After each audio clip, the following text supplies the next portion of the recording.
Hey you guys, so I'm just popping on today to share with you my spring TBR. I don't always make a TBR for myself, but when I do, I have so much fun. And I thought for this year it would be really fun to do more of like a seasonal TBR, so I'm less pressured to fit those like 4 or 5 books into the specific like random month I chose for them. I have about 3 months to get to all of these books, and I even left a little wiggle room. So I chose 15 books because I figure on average I probably do read about like 5 to 6 books a month. Some months I usually end up reading more, and that's how I end up reaching my reading goal at the end of the year. And so if I get to a few more than this, I will be really happy with myself.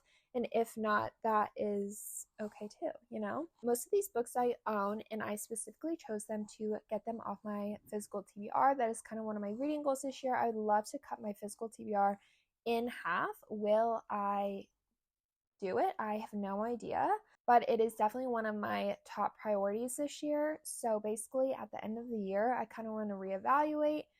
And if I hadn't done that, I kind of want to get rid of some books. I get sent a lot, I get gifted a lot, I buy enough. I really don't buy that many books. I just end up with so many new books, I feel like every year, and not necessarily the books are new, but just like new to me. I end up with a lot of like new physical copies sitting in piles in my little library room, and it's just getting to be a bit overwhelming. I counted them at the end of 2024 so that I could actually come up with like a number goal of what I need to get rid of at the end of this year to basically half that. And I have over 100 books that for one reason or another I just haven't read yet. And I feel so lucky and blessed that I live a life where I can acquire so many books, but at the same time, I would much rather get rid of books that I really don't have any intention to read. Because like I said, I do get a lot of like gifted or like arcs sent to me. And if I'm not really going to read them because let's say I didn't request them, I wasn't really interested in them when I got them in the first place, I would much rather give them to someone who does want to read them instead of just like letting them sit in my house to just gather dust basically. So with all that being said, I do have my little book journal with me, and I also have my laptop with me so that I can give you guys some more accurate information because like I said, I haven't read any of these, and so I don't want to just be spreading misinformation about these books. So the first book I am going to tell you about today is called Quarter Life: The Search for Self in Early Adulthood. And I actually got this for one of my best friends for Christmas this year. I don't think she's read it yet, but I actually got this as a recommendation from one of my favorite Vlogmas YouTubers named Rachel Lee. I think she has taken down like her channel or like doesn't post anymore. I don't really know. I just became obsessed with following her vlogs. Like she was so silly, so funny. And I feel like just going through some similar like thoughts and feelings to what I was feeling at the time. And she really recommended this book. It's a nonfiction, I think, of just kind of like how to get more comfortable being uncomfortable, especially in your like mid to late 20s. I think there's just this feeling of like you didn't just graduate college, so you're not necessarily like allowed to be young and silly and like a child anymore, but you're also, you know, maybe not as settled as you hope to be one day. And so you're just kind of in this weird in between time. And I have found that a lot of people usually feel very lost and confused and just in search of some sort of stability in something. I think a lot of people find that stability in many different ways. And so, yeah, I just think she is going to explore a lot of those thoughts, feelings, whatever, and I can't wait to get to it. This next book is called 1,000 Mornings. It's a book of poetry by Mary Oliver. So for Christmas, I asked for a little box set of some of her poetry collections. I read Dog Songs this winter, absolutely loved it. I can't wait to get to this one. And I'm really kind of hoping that this is going to sort of kind of replace what Braiding Sweetgrass is giving to me right now, kind of reflecting on nature and the earth and how the earth works and like lessons that it can teach you in your real life if you are observant and you pay attention. And I really have been liking that, and I would like to carry on my reading of nature this spring. I think it really kind of welcomes the springtime in a really nice and special way. It gets me really excited to just spend time outside and kind of feel at peace and be happy with the changing of the seasons. And yeah, no, I'm so excited for this one. This next one actually also sort of follows the nature-y type writing. It's called The Weeds, and it's a novel by Katie Simpson Smith. I love this cover. I think this cover is so beautiful. Yeah, so let me read you guys a bit off the back of this book, just because I'm going to get it right. But it says, the 21st century woman pushes through the tourists who overrun the ruin of the Roman Colosseum. She is searching for plants, having signed up to catalog all the species still growing in this place. She has also escaped her life and is on the hunt for direction and purpose. An 18th century woman pushes through the jungle of the Roman Colosseum, searching for plants. As punishment for unruliness and transgression, her father has forced her into service for the English botanist Richard Deacon, but she cannot forget that the woman she loves is on a boat with a husband. She cannot escape the authority of men. As they observe in detail seemingly minor plants and their uses, these two women calculate a range of threats, from a changing climate to the cost of knowledge, to the endless ways violence enters women's lives. They must root themselves carefully, plant acts of defiance, and slip through whatever cracks might come. So it just sounds really interesting. So I cannot wait to get to this one, and I'm really excited that it's going to talk about like nature and plants and like that kind of stuff while being in a fictionalized type of world. I think that'll be really fun for me this spring. This next book is one that I have been meaning to get to since fall, since I was so excited and picked it up when it came out, and I just haven't felt like it's been time, and I don't want to force it because I really think I have the potential to really enjoy this book because I've liked all our other books. But it's Intermezzo by Sally Rooney. I feel like everyone knows what this is about at this point in time, but we're following two brothers whose dad dies, I think, and they're both kind of dealing with this grief and what to do afterwards in very different ways. But at the same time, like, because this happened, it's bringing them back together. I think we are going to touch on some friendships, some more love types of relationships with the brothers, and of course Sally Rooney just like always hits. Like, I just don't know how else to say it. Like, she is just such a beautiful writer, and I'm really excited to see how she writes about families and siblings, because I feel like a lot of her other books focuses more on like romantic relationships and kind of like the messiness of like your early 20s, and I think these main characters are maybe slightly older, a bit more mature. Like I said, we're going to focus more on like family life, less romantic love, and so I'm just so excited to read this. This next one is called Stay and Fight by Madeline Fitch. This one is sort of following the same theme of like nature-ish writing. This book is set in Appalachian, Ohio. I believe our main character is going on some journey where they have decided they want to live more naturally, live off their land, less processed stuff. And I think maybe possibly the land they're living on, or their kind of life that they're trying to live, is kind of being fought against by people in their life, people around them. I read that it follows a lot of themes of like nature, found family, and kind of like following your heart and your soul and what you feel like you need. I'm really excited to, like I said, again, read about nature, but in a more like fictionalized type of sense, not nonfiction. So yeah, this next book I feel like I've also been kind of waiting to read for like the perfect time, I guess you could say, and I'm really hoping this spring will be the perfect time for it. It is called Same as It Ever Was by Claire Lombardo. So I feel like if you watch any of my videos, I feel like you hear me talk about the most fun we ever had so much. It was a book following a family. Every section was told from a different family member's POV, and it was just so good. And I just, for whatever reason, it just like really made an impact on my life, and I like think about it quite often. And I'm really hoping this kind of gives same type of energy. So let me go ahead and give you guys a brief little synopsis. It says, after a youth marked by upheaval and emotional turbulence, Julia Ames has found herself on the placid plateau of midlife. She's never navigated the world with the equanimity of her current privileged class, and she's nearly derailed herself several times, making desperate bids for the kind of connection that always felt inaccessible to her. But she finally feels at age 57 that she has a firm handle on things. She's unprepared, though, for what comes next: a surprise announcement from her straight arrow son, an impending separation from her spiky teenage daughter, and a seductive resurgence of the past, all of which threatened to draw her back into the patterns that had previously kept her on a razor's edge. So it sounds like maybe she had a toxic life, doesn't anymore, but some stuff is happening with both of her children that is making it a bit more toxic again. Like I said, I just loved Claire Lombardo's writing and the most fun we ever had, and I really hope it translates into a book about a middle-aged woman and her children and how we're all navigating life as an older family. This next one is actually my last physical book I have to tell you about today. It seems like kind of sad, but also it might end up being heartwarming at the end of it. But it's called Immediate Family by Ashley Nelson Levy.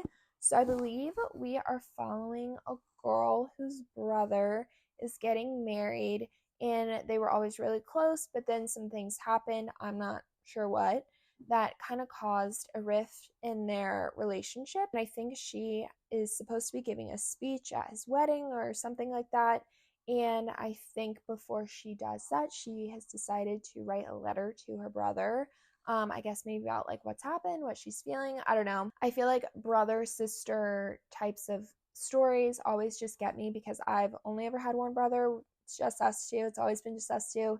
And so I feel like they just always hit a little closer to home, and I'm really excited to finally get this one. I feel like I've had this one for about a year now, so I can't wait to hopefully get to it this spring. So now I have my laptop out just in case I needed to look up some of these books, but the next one is one I have been waiting to read for months now. I do not own it, and the reason why I actually haven't bought the book is because I still have not read Elvis and Me by Priscilla Presley. So I've had that on my TBR for a moment now as well, and I really want to get to it, but like I said, I feel like I'm so excited to read it that I'm kind of waiting for just that feeling of like needing to read it.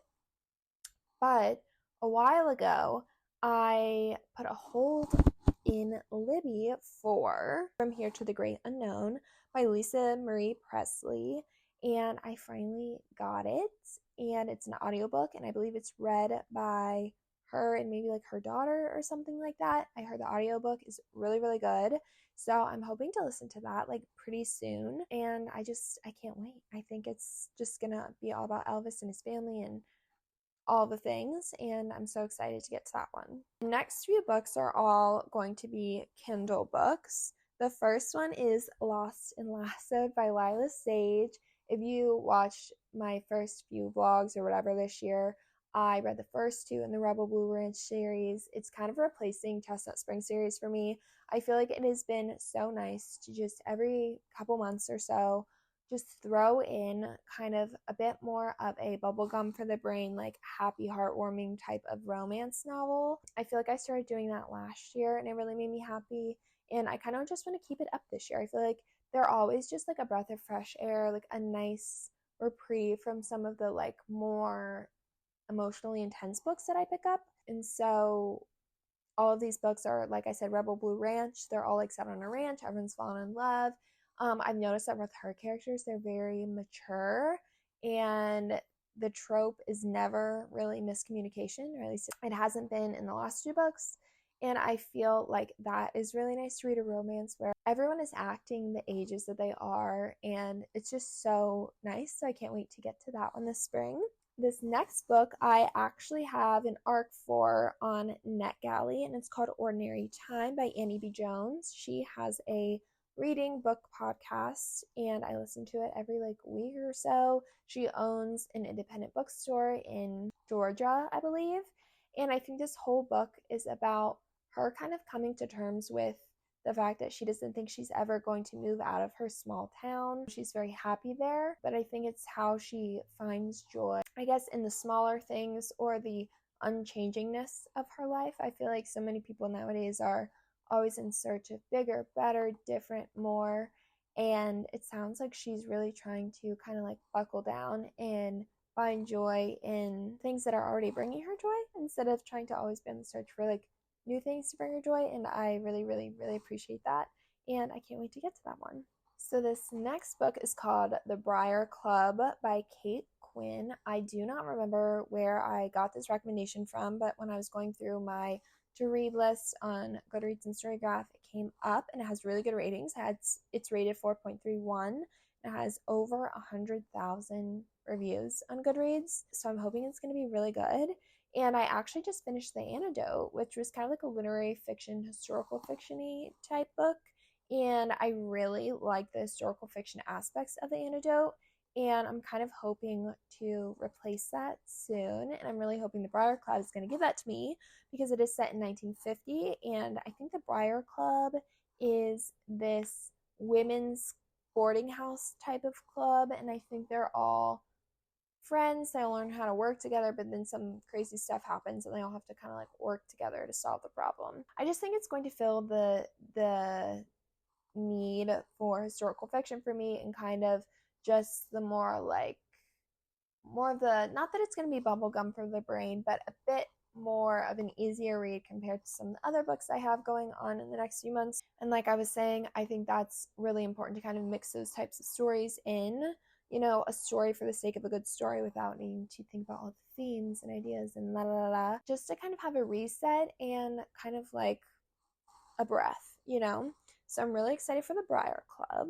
So this next book I'm going to tell you about is called Mouth. It's a collection of short stories by Paloma Ghosh. And I love the freaking cover of this. I think it is so pretty. And Goodreads says, in this debut collection, Paloma Ghosh uses the speculative as a catalyst to push her stories and characters beyond what reality allows. Exploring grief, intimacy, sexuality, and bodily autonomy, Mouth leans into the bizarre and absurd while reaching for the truth. So it sounds super interesting. Like I said, I love the cover, and I do think mixing in a collection of short stories in the next few months will be a good kind of breather too, because I feel like collections of short stories are a lot easier to pick up and read like a story a day. And so I'm happy that Mouth is going to kind of fill that need for me in the next few months. And these next two are probably going to end up being physical books for me, and I will probably end up purchasing them at some point. The first one is called Witchcraft for Wayward Girls, and it is by Grady Hendrix. I have read, I'm pretty sure, most of his books at this point, and it always kind of ends up that I end up reading one a summer is kind of the vibe, but I'm thinking that I'll try and read this one maybe towards the end of spring, so maybe like an early June type of read. But Witchcraft for Wayward Girls is about a home for unwed mothers. It is set in 1970 in St. Augustine, Florida, where girls go to basically deliver their babies, and then their babies are taken away from them, and then these girls, I think, are sent back home once they're not pregnant anymore. And we're following a lot of teen girls and kind of like their different stories of how they ended up in this home. And it sounds like somebody there gives them a book of the occult about witchcraft, and I think it maybe has some power behind it. And so I'm kind of hoping these teen girls are going to kind of like fight against the home and get what they deserve and what they need, and figure it out. I love a Grady Hendrix. He is such a fun author to me. He just does like horror and like spooky-ish vibes in like such a funny way. Like, I don't feel like I've ever read an author like him before, and he's just so unique in that sense, and I'm obsessed. So can't wait to get to that one. And the last book I have to tell you about today is actually the 5th book in the Dublin Murder Squad series, and it's called The Secret Place, and it's by Tana French. I love Tana French. I feel like if you have watched any of my videos, you probably know that. I feel like I end up reading about one a year as well, and they just make me so happy. They're just so good. They're all like detective, procedural type of novels, and they're just so freaking good. So this one says, a year ago, a boy is found murdered at a girls' boarding school, and the case was never solved.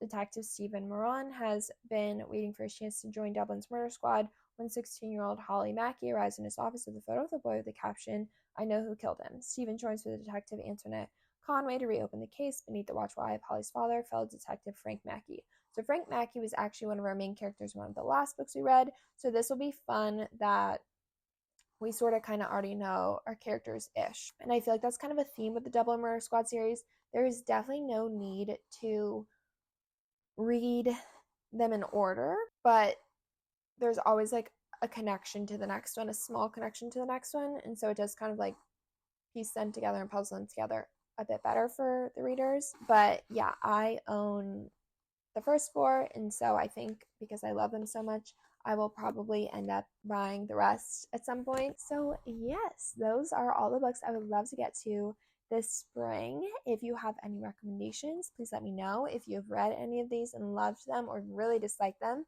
please let me know, and I will talk to you guys all in the next one. Bye guys.